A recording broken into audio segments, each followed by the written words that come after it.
Betapa banyaknya umat manusia yang mengaku beriman kepada Allah Subhanahu wa taala. Mereka mengaku meyakini apa yang diturunkan kepada Nabi Muhammad sallallahu alaihi wasallam. Mereka juga mengaku beragama Islam. Akan tetapi pada hakikatnya mereka tidaklah Islam.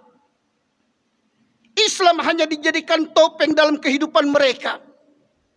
Islam cuma sekedar pajangan di dalam KTP yang sewaktu-waktu mereka manfaatkan sebagai tameng untuk menindas orang-orang yang lemah. Dan tidak jarang agama Islam dijadikan sebagai sarana untuk meraih keuntungan duniawi semata. Bahkan kaum muslimin, mereka tidak akan segan-segan untuk mengatakan dan mengatasnamakan ajaran-ajaran Islam. Akan tetapi perbuatan mereka justru menampakkan kejahatan, tidak mencerminkan nilai-nilai keislaman, bahkan keluar dari ajaran-ajaran Al-Quran.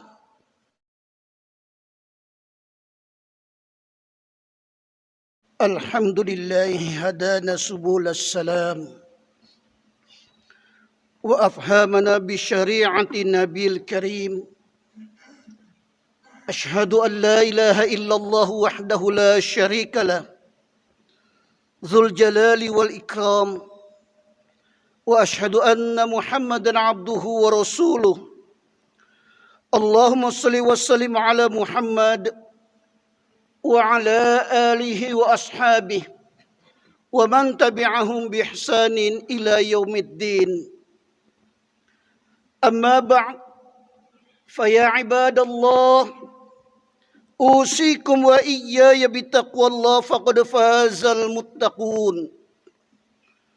Faqala Allah Ta'ala fi kitabihil karim, a'udzu billahi samii'il 'alim minasy syaithanir rajim. Wa minan nasi may yattakhidhu min dunillahi andadan yuhibbunahum ka hubbillah. Walladzina amanu asyaddu hubban lillah. Walau yaral ladzina zalamu idh yarawna al-'adzab anna al-quwwata lillahi jami'a wa anna Allaha syadidul 'adzab. Shadaqallahul 'adzim. Bersyukur kita kepada Allah Subhanahu wa taala. Salawat dan salam semoga tercurah buat Nabi Muhammad sallallahu alaihi wasallam. Ma'asyiral muslimin sidang Jumat rahimakumullah. Di dalam satu ayat Allah Subhanahu wa taala menjelaskan, ya ayyuhalladzina amanu dukhulu fis-silmi kaffah wa la tattabi'u khutuwatis syaitan innahu lakum aduwwum mubin. Wahai orang-orang yang beriman, masuklah kamu ke dalam Islam secara kafah, secara totalitas, secara keseluruhan. Dan janganlah kamu turut langkah-langkah syaitan. Sesungguhnya syaitan itu musuh yang nyata bagimu.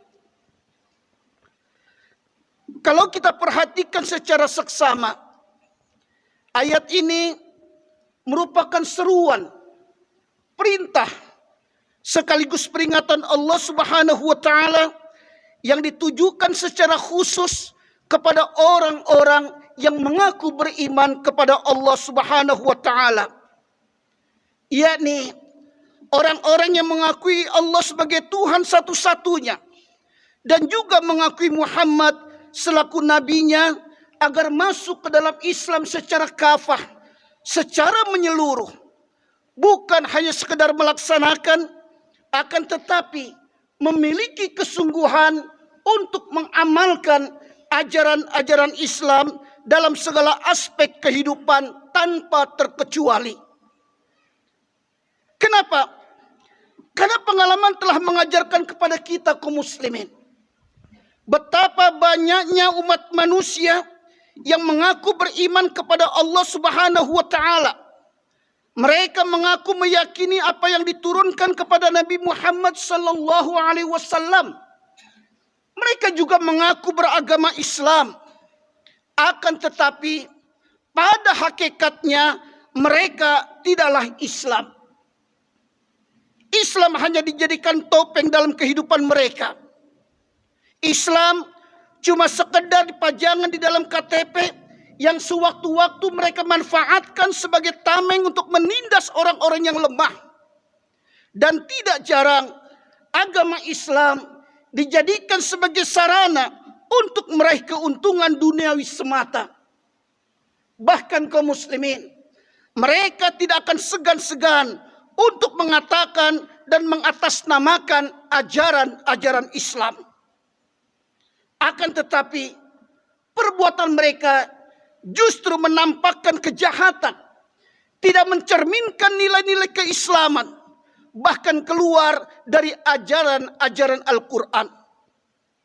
Allah Subhanahu wa Ta'ala tidak menghendaki Islam yang demikian, karena Islam adalah kedamaian.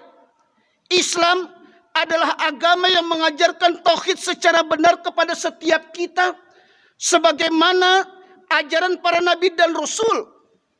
Dan Islam adalah agama yang memberikan rahmat kepada seluruh makhluk sebagai satu pegangan bagi umat manusia di dalam menjalankan tugasnya selaku khalifah di muka bumi ini. Maka dalam surah Al-Baqarah ayat ke-208 tadi, Allah Subhanahu wa Ta'ala memberikan sinyal kepada setiap kita agar melakukan introspeksi diri. Sudahkah kita benar-benar beriman di dalam Islam secara kafah? Bahkan Allah Subhanahu wa Ta'ala memerintahkan kepada setiap kita agar melakukan penyerahan diri secara sungguh-sungguh, baik lahir maupun batin, hanya kepada Allah Subhanahu wa Ta'ala, tanpa diembel-embeli dengan hal-hal yang bisa menyebabkan ketergelinciran ke dalam kemusyrikan. Lalu bagaimana jalan untuk menuju Islam yang kafah itu sesungguhnya? Maka Allah Subhanahu wa Ta'ala memberikan jawaban. Ya ayyuhalladzina amanu ati'ullaha wa rasulah wa la tawalu anhu wa antum tasma'un. Hai orang-orang yang beriman, kata Allah, taatlah kepada Allah dan Rasulnya, dan janganlah kamu berpaling daripadanya sedangkan kamu mendengarkan perintah-perintahnya. Ma'asyiral muslimin, sidang Jumat rahimakumullah. Dalam ayat ini Allah Subhanahu wa Ta'ala telah menyediakan sarana kepada kita untuk bisa mencapai Islam yang kafah, yakni melalui ketaatan hanya kepada Allah Subhanahu wa Ta'ala dan ketaatan kepada Rasulnya. Sementara taat kepada Allah dan Rasul ini memiliki aspek yang sangat luas. Akan tetapi kaum muslimin, apabila kita mengkaji kembali kitab suci Al-Quran lebih mendalam lagi, maka kita akan mendapati satu intisari yang paling penting dari ketaatan kepada Allah dan para utusannya, yakni melakukan tauhid secara benar. Tauhid adalah pengesahan kepada Allah Subhanahu wa Ta'ala, bahwa kita mengakui Allah sebagai Tuhan yang Maha Pencipta, yang tidak memiliki serikat ataupun sekutu di dalam zat dan sifatnya, sebagai satu-satunya tempat kita melakukan pengabdian, tempat kita melakukan penyerahan diri, serta ketundukan secara lahir dan batin. Hal inilah kaum muslimin yang sering dilupakan oleh sebagian besar umat manusia hari ini, sehingga mereka lebih banyak berlaku sombong, takabur, merasa diri paling benar, berpikiran picik laksana iblis laknatullah. Mereka hanya pandai menuntut hak kepada Allah Subhanahu wa Ta'ala, namun mereka melupakan kewajibannya sebagai hamba Allah Azza wa Jalla. Dan saat ini sudah banyak manusia bertingkah seperti itu, bahkan sudah melebihi perangai iblis laknatullah. Padahal kaum muslimin, iblis laknatullah sendiri tidak pernah menyekutukan Allah.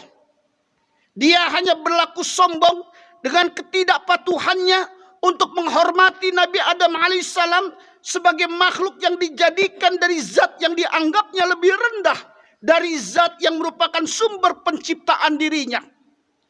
Iblis laknatullah di saat itu berkata, "Ana khairum minhu." Ya Allah, aku tidak mau bersujud kepada Adam dikarenakan aku lebih baik daripada Adam. Khalaqtani min nari wa khalaqtahu min tin. Engkau menciptakan aku dari api, sedangkan Adam dari tanah, dan api lebih mulia daripada tanah. Namun umat manusia hari ini telah berani membuat Tuhan-Tuhan lain sebagai tandingan Allah yang mereka sembah. Dan beberapa di antaranya mereka jadikan sebagai mediator untuk sampai kepada Allah Subhanahu wa taala. Dan ini adalah satu kesyirikan besar yang telah dilakukan umat manusia terhadap Allah Subhanahu wa taala. Ma'asyiral muslimin, sidang Jumat rahimakumullah. Penyakit syirik ini dapat mengenai dan menyertai siapa saja. Tidak terkecuali di dalam diri orang-orang Islam yang mengaku bertauhid kepada Allah.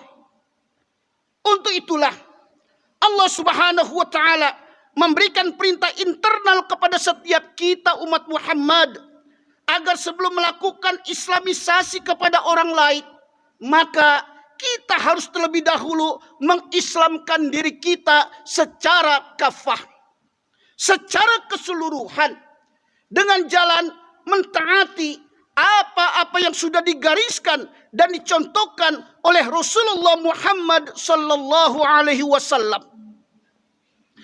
Lalu bagaimana orang Islam dapat melakukan satu kesyirikan kepada Allah, yakni satu perbuatan yang mustahil terjadi sebab mereka senantiasa mentauhidkan Allah?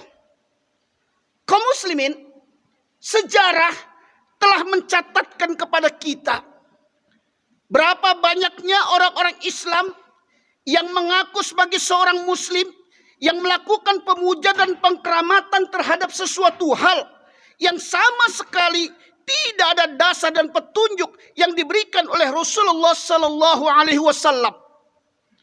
Inilah satu bentuk kesyirikan terselubung yang banyak terjadi di dalam diri dan tubuh umat Islam hari ini. Mereka hanya lebih takut kepada sesama makhluk ketimbang takut kepada Allah Subhanahu wa taala. Mereka hanya lebih takut kehilangan jabatan, takut tidak memiliki kekayaan daripada takut kehilangan iman. Mereka lebih hormat kepada para pembesar ketimbang kepada Rasulullah sallallahu alaihi wasallam. Mereka lebih menyukai dan mempercayai isi Quran ketimbang membaca dan mempercayai kitab suci Al-Quran. Apakah orang-orang yang seperti ini disebut sebagai Islam yang kafah? Sudah benarkah cara mereka beriman kepada Allah Subhanahu wa taala? Khatib yakin kaum muslimin, kita semua membaca surat Al-Fatihah di dalam solat kita, dan kita semua membaca Iyyaka na'budu wa iyyaka nasta'in. Hanya kepada Engkau-lah ya Allah kami mengabdi, dan hanya kepada Engkau-lah ya Allah kami memohon pertolongan. Ayat ini kaum muslimin berindikasikan penghambaan kita kepada Allah dan tidak memberikan sekutu dalam bentuk apapun juga. Sebagaimana isi dari surat Al-Ikhlas, Qul huwallahu ahad, Allahus samad, lam yalid wa lam yulad wa lam yakul lahu kufuwan ahad. Katakanlah, dialah Allah yang esa.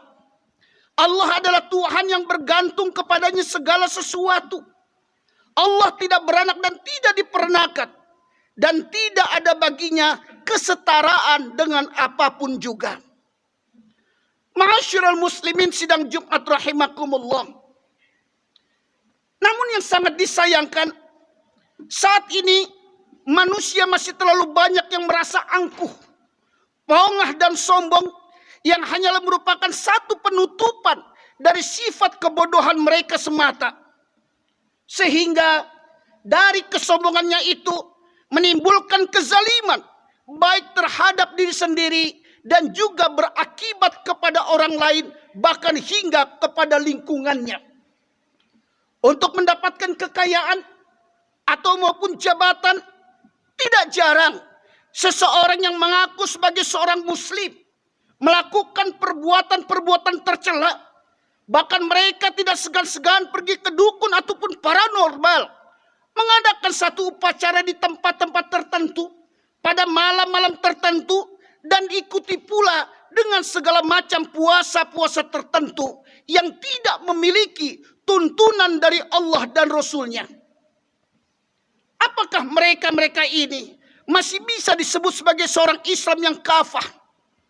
Dengan tindakan mereka seperti ini, secara tidak langsung mereka sudah menyediakan kekuasaan Allah Subhanahu wa Ta'ala, dan mereka menjadikan semua itu selaku Tuhan yang berkuasa untuk mengabulkan keinginan mereka. Allah Subhanahu wa Ta'ala mengingatkan kita, wa minan nasi may yattakhidhu min dunillahi andada yuhibbunahum kahubbillah. Dan di antara manusia, kata Allah, ada orang-orang yang menyembah tandingan-tandingan selain Allah. Mereka mencintainya sebagaimana mereka mencintai Allah. Walladzina amanu asyaddu hubban lillah. Adapun orang-orang yang beriman amat sangat cintanya kepada Allah. Walau yaral ladzina zalamu yarawnal azab. Dan jika seandainya, kata Allah, orang-orang yang berbuat zalim itu mengetahui ketika mereka melihat siksa pada hari kiamat, annal quwata lillahi jami'a wa annallahu syadidul azab, bahwa kekuatan itu kepunyaan Allah semuanya, dan bahwa Allah amat berat siksanya, niscaya mereka akan menyesal. Nah, dalam ayat ini kaum muslimin, Allah Subhanahu wa Ta'ala memberikan gambaran bahwa orang-orang seperti ini, yakni orang-orang musyrik, orang-orang munafik, apabila diberikan peringatan dan nasihat kepada jalan yang lurus, mereka akan berubah menjadi seorang pembantah yang paling keras. Sehingga Allah Subhanahu wa Ta'ala mengumpamakan di dalam kitab suci Al-Quran, alam taro ilal ladzina yujadiluna fi ayatillah anna yusifun. Apakah kamu tidak melihat, kata Allah, kepada orang-orang yang membantah ayat-ayat Allah, bagaimanakah mereka dapat dipalingkan? Walaqad sarafna fi hadzal qur'ani linnasi min kulli masal wa kana al-insanu aktsara sa'in jadala. Dan sesungguhnya, kata Allah, kami telah mengulang-ulangi bagi manusia di dalam Al-Quran ini bermacam-macam perumpamaan. Dan manusia adalah makhluk yang paling banyak membantah. Dalam ayat ini, sesungguhnya Allah Subhanahu wa Ta'ala memberikan penjelasan dan memberikan penerangan berbagai macam perkara secara rinci, agar umat manusia tidak melakukan kesesatan dan tidak menyimpang dari perkara-perkara yang hak dan petunjuk Allah Subhanahu wa Ta'ala. Akan tetapi, kata Allah, sekalipun dengan adanya keterangan dan penjelasan yang membedakan antara perkara yang hak dengan perkara yang batil, tetap saja manusia banyak yang membantah, suka menentang perkara yang hak dengan mengikuti perkara-perkara yang batil. Kecuali, kata Allah, orang-orang yang beriman, orang-orang yang diberi petunjuk oleh Allah Subhanahu wa Ta'ala. Kaum muslimin sidang Jumat rahimakumullah, saat ini banyak manusia yang telah salah pasang ayat. Mereka katakan bahwa apa yang mereka lakukan itu bukanlah suatu kesyirikan, melainkan satu usaha atau cara yang mesti mereka tempuh. Sebab, kata mereka, Tanpa usaha, Tuhan tidak akan membantu. Memang benar kaum muslimin, tanpa ada tindakan aktif dari manusia, maka tidak akan ada pula respon reaktif yang timbul sebagai satu bagian dari hukum alam sebab akibat. Akan tetapi kaum muslimin, mestikah kita mengaburkan akidah dengan dalil usaha? Apabila kita ingin kaya, maka bekerja keras dan berhematlah semampu kita, bukan dengan jalan menipu, merampas, bahkan merampok hak-hak orang lain. Apabila kita menginginkan jabatan, maka bekerjalah dengan baik, lalu raihlah prestasi, bukan dengan jalan menjilat ke atas, menginjak ke bawah, mengikut kiri dan kanan, teman dijadikan lawan, lawan pun dijadikan teman. Yang pada puncak usaha itu haruslah diiringi dengan doa kepada Allah Subhanahu wa taala, selaku penyerahan diri kepada Sang Pencipta atas segala ketentuan-ketentuannya. Baik itu ketentuan-ketentuan yang bagus maupun ketentuan-ketentuan yang tidak bagus. Wa asa an takrahu syai'an wa huwa khairul lakum. Boleh jadi kata Allah, kamu membenci sesuatu padahal ia amat baik bagimu. Wa asa an tuhibbu syai'an wa huwa syarrul lakum. Dan boleh jadi pula kata Allah, kamu menyukai sesuatu padahal ia amat buruk bagimu. Wallahu ya'lamu wa antum la ta'lamun. Allah mengetahui sedang kamu tidak mengetahui. Ma'asyiral muslimin, sidang Jumat rahimakumullah. Oleh karena itu, di saat kita menginginkan senantiasa berada dalam rahmat dan kasih sayang Allah Subhanahu wa taala, menginginkan selalu mendapatkan jaminan dari Allah berupa keselamatan dan kebahagiaan baik di dunia maupun tatkala kita berdiri di pengadilan Allah Qadirul Jalil di padang mahsyar nanti, maka tidak ada jalan lain kaum muslimin kecuali berkepribadian kafahlah di dalam Islam, berimanlah secara tulus dan penuh kesucian akidah. Semoga khutbah kali ini bisa membawa manfaat kepada kita semua di dalam memurnikan akidah Islam menuju kepada keridaan Allah yang kafah. Fa'tabiru ya ulil albab la'allakum tuflihun.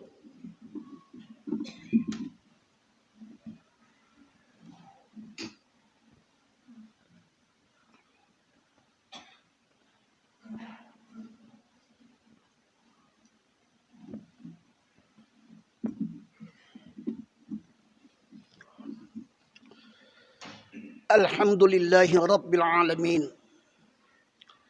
Khalaqal khalqa li'ibadatihi wa amarahum bitauhidihi wa ta'atihi.